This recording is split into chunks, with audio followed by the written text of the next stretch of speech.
Good morning. I said good morning. I'm so glad to see all y'all. It's so good to see you. As we get started, any of you who would prefer to experience the symposium in Spanish, if you haven't already, please go to the back corner table to get the headsets. And now I want to introduce our interpreters from a community language cooperative. So if I could ask Jennifer Vallejo and Alejandro Arrieta to come up and explain, talk about language justice and how we will be doing our interpretation today. Thank you. All right, good morning, everybody. Buenos dias. Oh, this crowd is we're waking up. All right, breakfast was good. Awesome. Well, thank you so much for having us. My name is Alejandro with Community Language Cooperative. Today and for the following days, we're going to be with a team of language justice practitioners.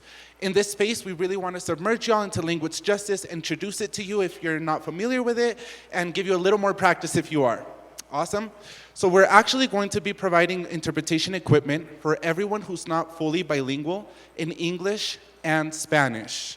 There may be other languages in the space that we want to honor, and we encourage you to speak them and interpret for yourselves if possible.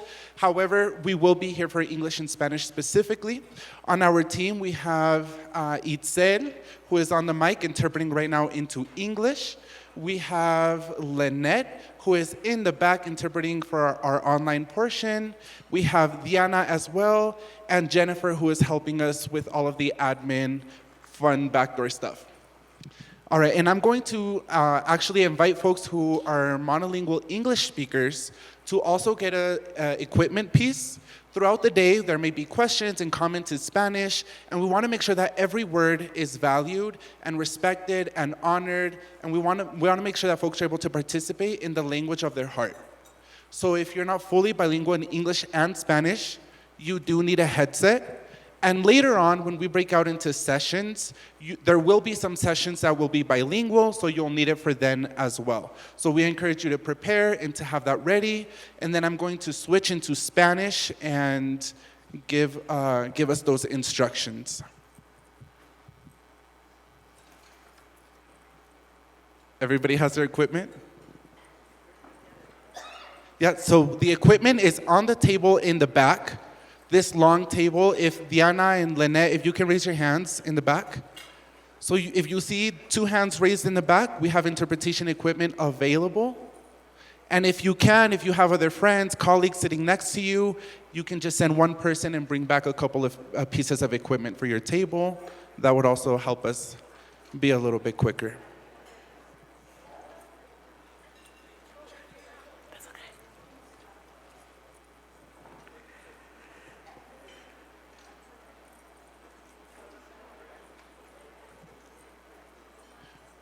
Perfect. And just for time's sake, as we get in line for that interpretation equipment, I'm going to go over how to put it on. So once you have that, we can get going. So the headset is just one headphone. It does open, it's left or right. Padding goes on the inside. Plastic piece goes right behind your ear. The easiest way to use the interpretation equipment when we're in a bilingual space is to keep on your headphone and simply plug it in at the top. If you don't plug it in all the way, you won't hear it. If we're speaking in the language of your heart, then you can just simply leave it a little unplugged, listen to the original speaker, and whenever the language changes to where you do need or prefer the interpretation, then you can simply plug in your headphone all the way to the bottom, and you're quickly going to continue being part of that conversation. Does that make sense? If you need to increase the volume, arrow to the right, decrease volume, arrow to the left. In this space, it is a large space, so if you see any interpreters doing this, or you see anybody else doing this, that means there's interference. If you're listening to the interpretation and it's cutting out, there's a ticking noise, things like that, go ahead and just do this, and then we interpreters know, all right, we need to go troubleshoot or figure out whatever that issue is with the technology. Yeah?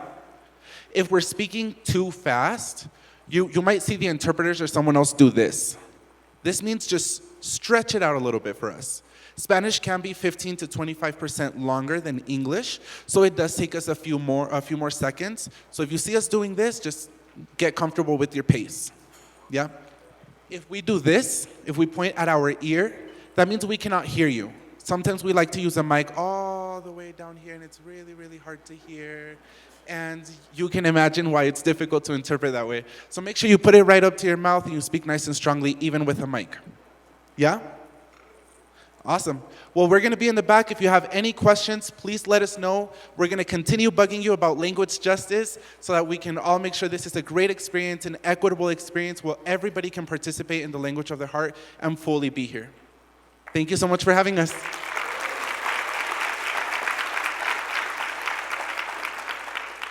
Thank you. Thank you, Alejandro.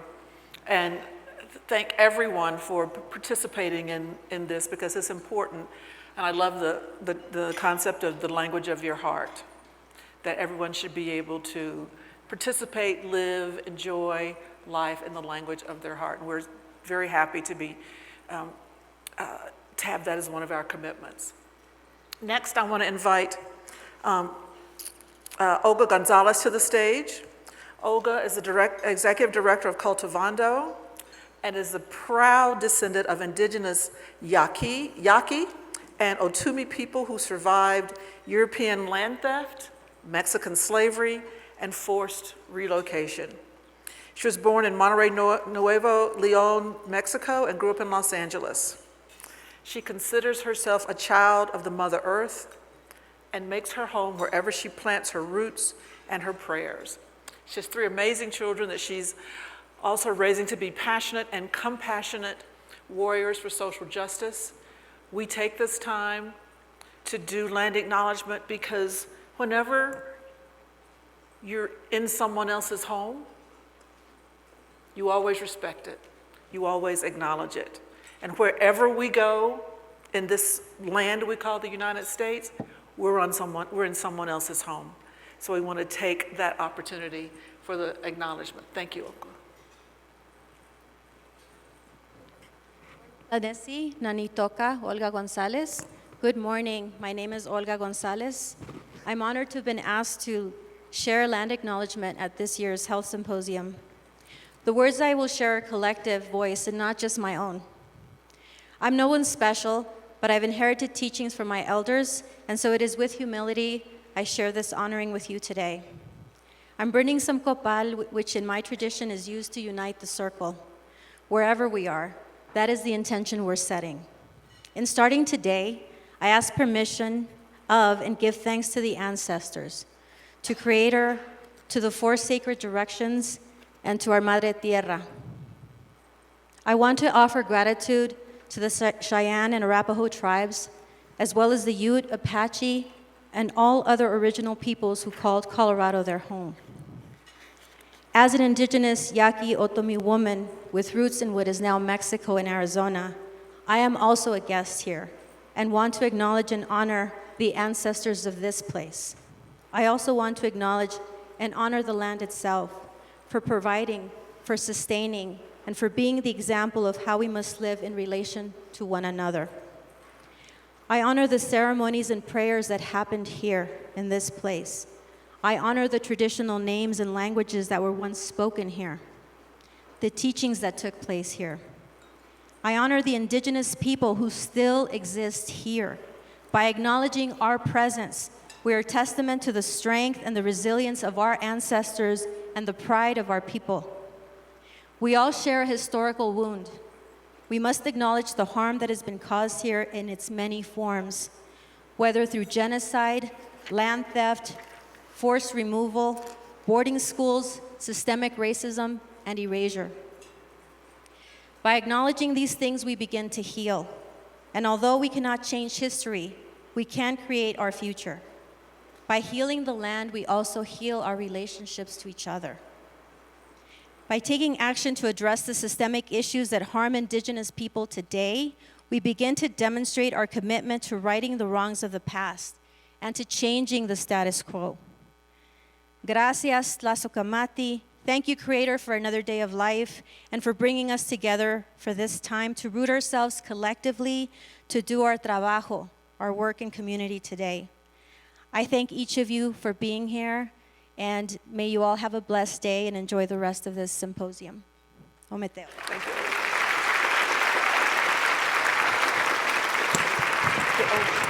With a seat.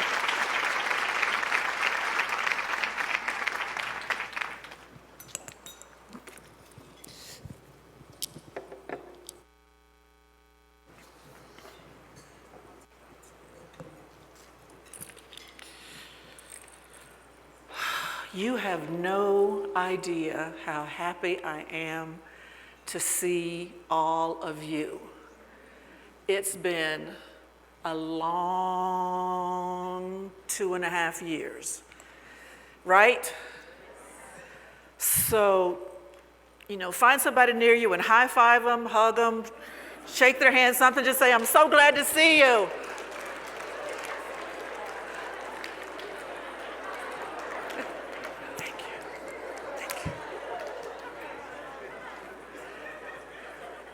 Say, we made it. We made it. Some of us a little raggedy in how we made it through, but we made it through, even though it's not all completely over yet. Hopefully we've made it through the worst part.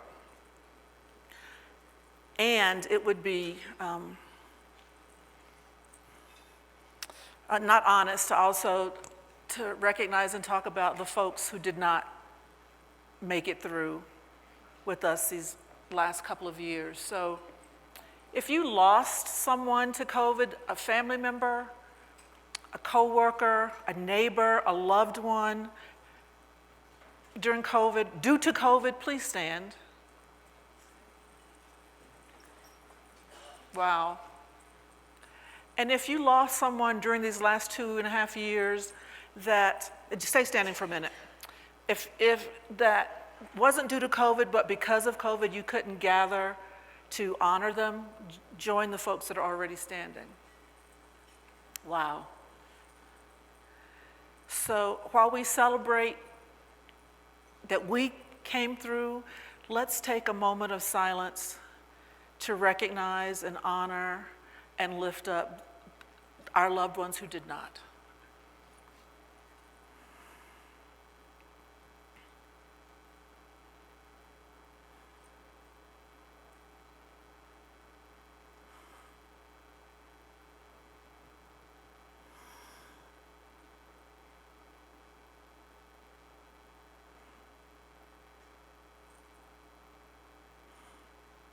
Thank you. Please be seated.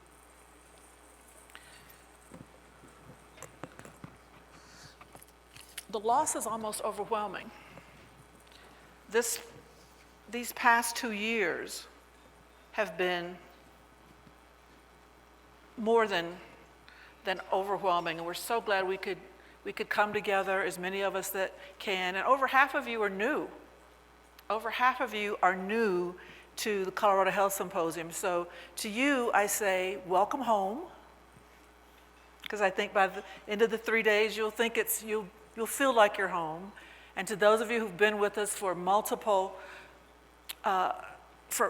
symposiums, welcome back. So you can renew relationships. Hopefully this space will give you an opportunity to be renewed, rejuvenated, lifted up, and fired up. So I've got a few slides I want to go through.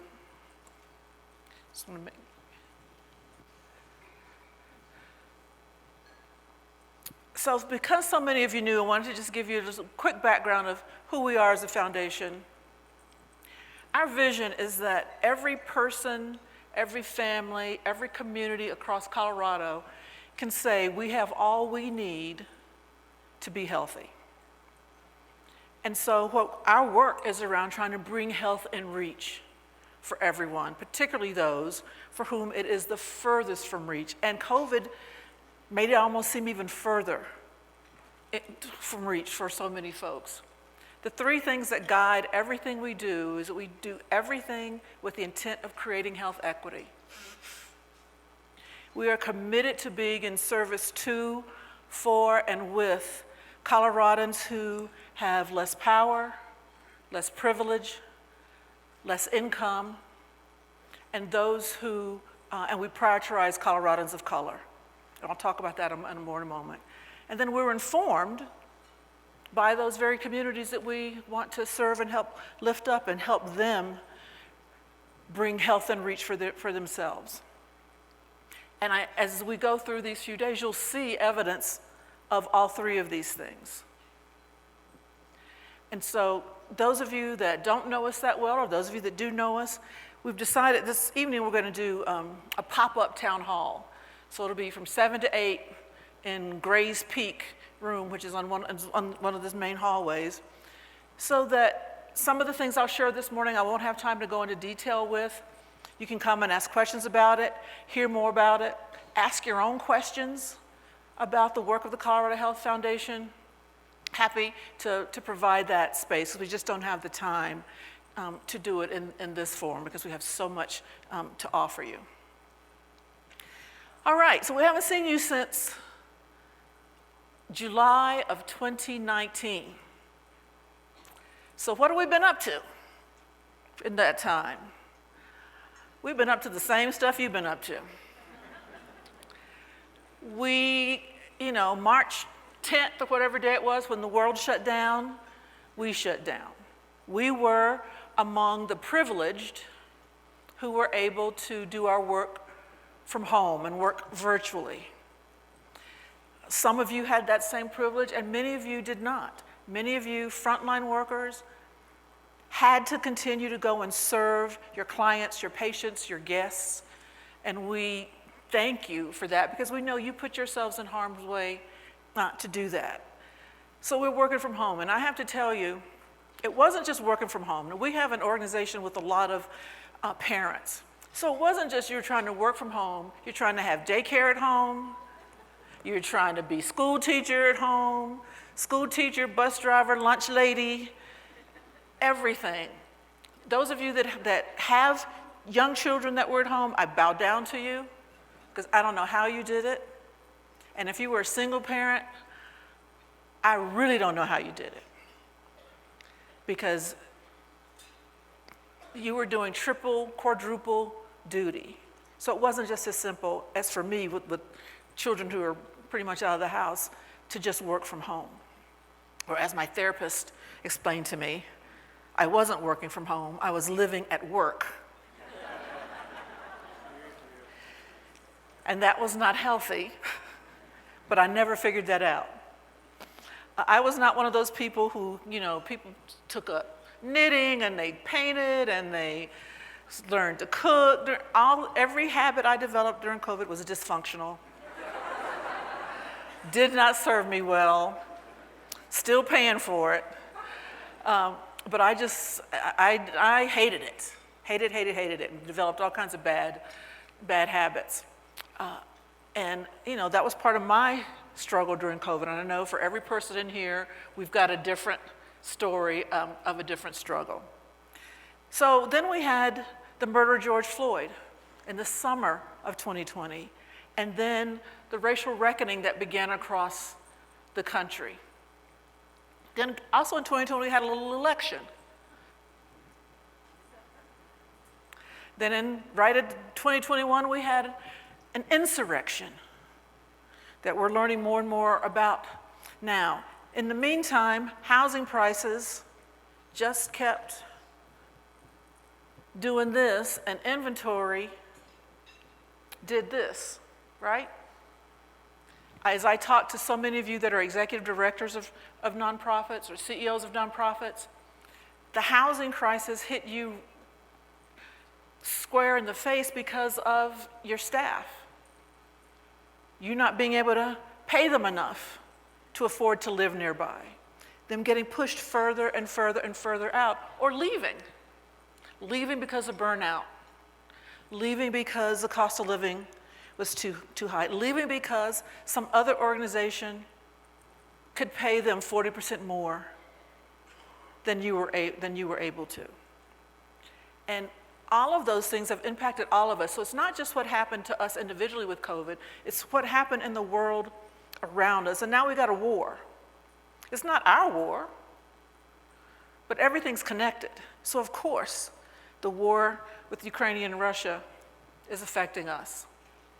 Just read yesterday that Russia's now cut off all the oil supply to the UK, to the UK. So they're trying to figure out how they're going to get through the winter with less oil. So, and all of that is a ripple effect on us. So what we've been up to is trying to manage this and trying to keep our eye on our strategic direction of health equity through racial justice.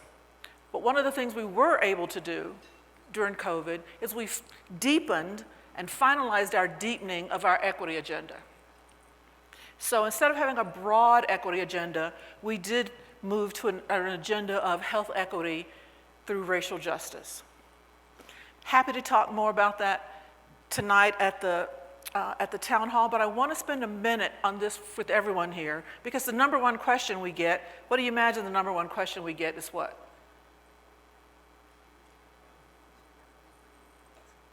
Why are you focusing on race? When there's so many other areas of disparity. There's gender disparity, there's LGBTQ, there's rural and urban, on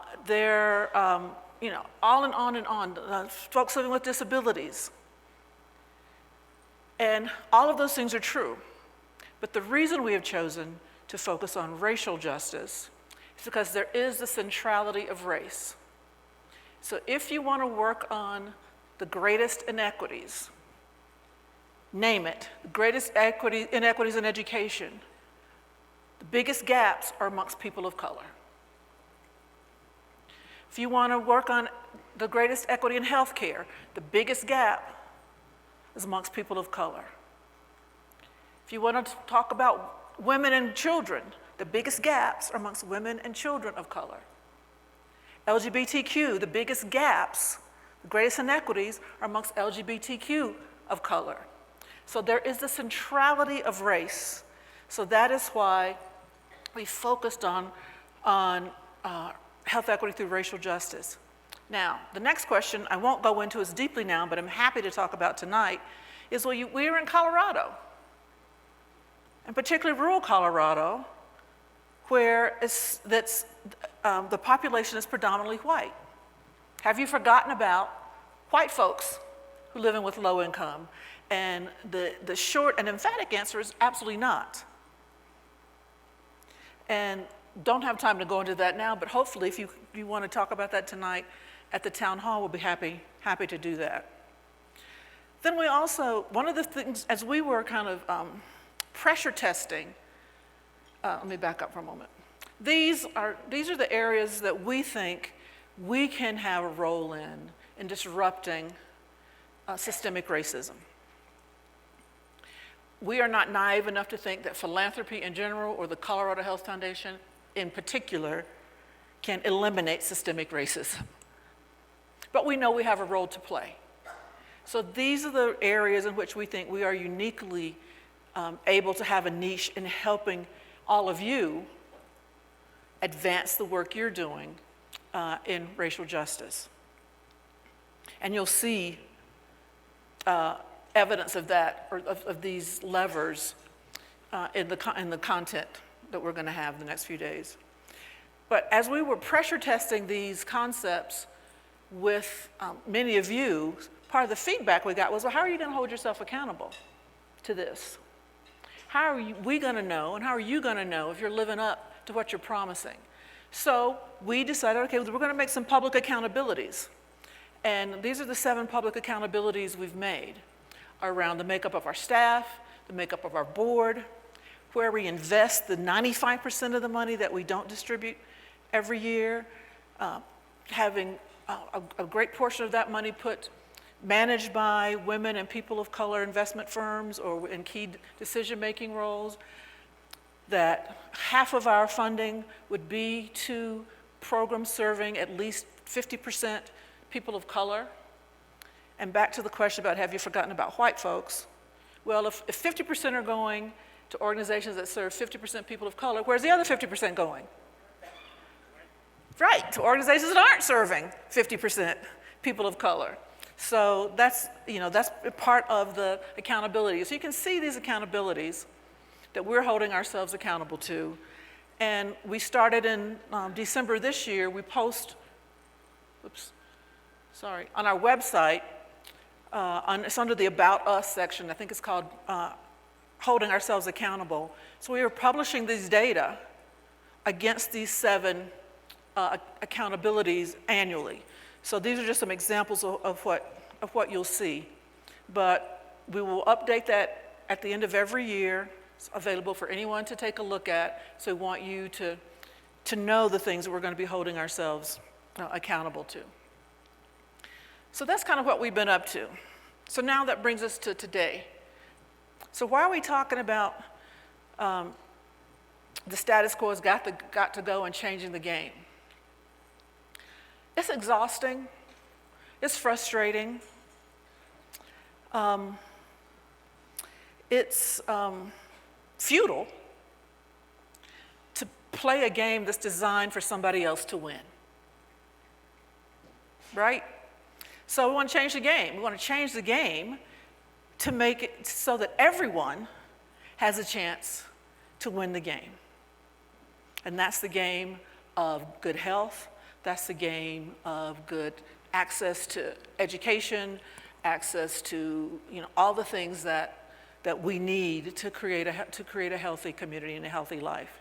So that's what we're going to focus on. What are some of the ways we can disrupt the current systems, dismantle them, and then begin to rebuild them? That's what this is about. That's what we want to focus on. So what to expect? Now, one of the things that, particularly over the last 2 years, we have heard time and time again from lots of people is we can't wait to get back to normal. Well, the Colorado Health Foundation is not trying to get things back to normal, and I don't believe you are either, because normal wasn't so great for the people we exist to be in service to start with. So why would we want to help anyone get back to a state that wasn't positive? So we want to help create the new normal with you and your communities to create a normal that's worth missing, that's worth wanting to get back to. So we're not going to spend a lot of time talking about how do we get back to normal. We're going to be talking about how do we get to the new normal? How do we get to the normal of the changed game? So we haven't been together in 2.5 years. A lot has happened in the world in 2.5 years. And so we have to adapt to that in some ways. So we want this to be an inclusive space, inclusive of lots of viewpoints. I'm sure you will hear some things between now and Friday to which you will be nodding your head vigorously or snapping. You may hear some things that you go, I hadn't thought about that before, I need to think about that. You may hear some things that make you go, ouch. It's like, were they talking, did they know I was going to be here? That they were talking directly to me? And there may be some things you go, I don't agree with that. That's okay. That's what happens in an inclusive environment. You welcome all of those opinions, and you listen deeply to those opinions, particularly those that may be different from yours, because there's probably something in there for you to learn, or at least take away. So we want this to be safe. This is the first time many of you have been in a group this large since March of 2020. And so take care of yourself, whatever that looks like. If you need to stand up, stand up. If you need to get outside and take a walk, take a walk. For me, I usually take a nap right before we come back for the evening session. That's my version of self-care. So whatever you need to do to make yourself comfortable and enjoy this space together. Patience and grace. We have not done this for 2.5 years. We're not rusty, but we haven't done it in 2.5 years. But I will, as an example, I'll say when we did our first board meeting back in person after 2 years, it was like the muscle memory for holding a board meeting had gone. We had to think about everything that we used to didn't have to think about. And we were all, every time it was like, we forgot to charge the mics during lunch because they'll run out in the afternoon. So we have a fabulous team, but we're getting our muscle memory back. So be patient with us, be patient with each other, give us all some grace. That's all any of us can ask for, some grace. And then we're focused on health and well-being. A few things this year. So out this door at the end of this hall, there's a chill lounge. It's just a place you can go and hang out. If you want to color, you can color. If you want to sit there we got some poppets that you buy your kids and your grandkids. You can sit there and play with the poppets. There are lots of things to just go and just kind of, bring your blood pressure down. There's a Connection Cafe, which is on this end of the hall, and this is a place that's an interactive space. So there may be questions. It's for you to go and kind of give your comments, your ideas on some questions that are there. And then there's the empathy booth. It's a space for just 2 people. And it's for 2 people to go and sit and engage with each other deeply. There are some conversation starters there. You can pick somebody you don't know and go together, or you can just go sit there and wait for somebody to join you. And then get to know someone new at a level that's beyond, "Ooh, it's hot, isn't it?" Or "I'm so glad it's not raining." Something beyond that. So we have those spaces available for you. And because of the world we live in, we, as an abundance of caution, you had to provide your vaccine status or negative COVID test when you checked in. We want everyone to wear your mask when you're in this building, unless you're actively eating or drinking. And we're not going to police you. We're going to ask you to police yourselves. Police your neighbor. Just say, "Oh, you forgot to wear it. You don't have your mask on." So be gentle. But we want everyone to do that. You will notice that there are some of the hotel staff who are not wearing masks. I think all the food service people are. But their policy is to follow local policy, which is mask optional.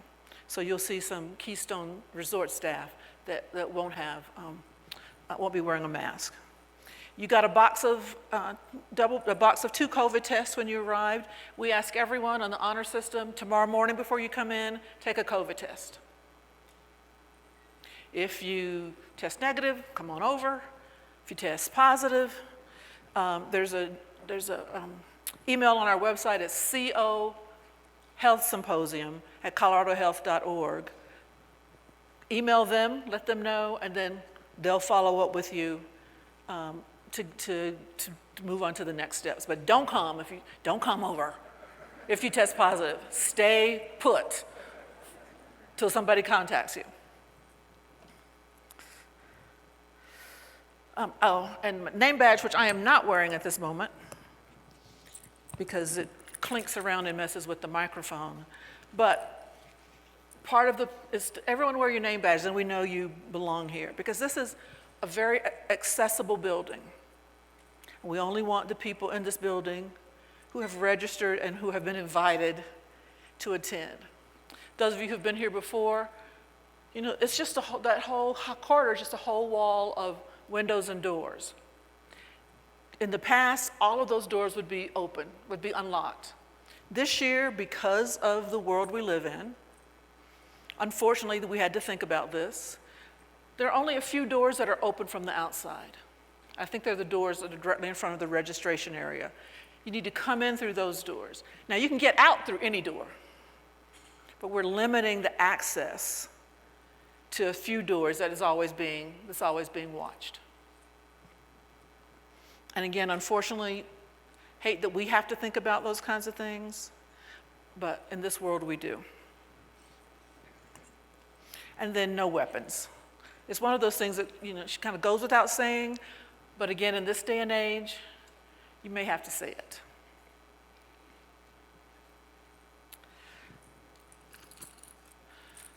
So today we've got some plenary this morning.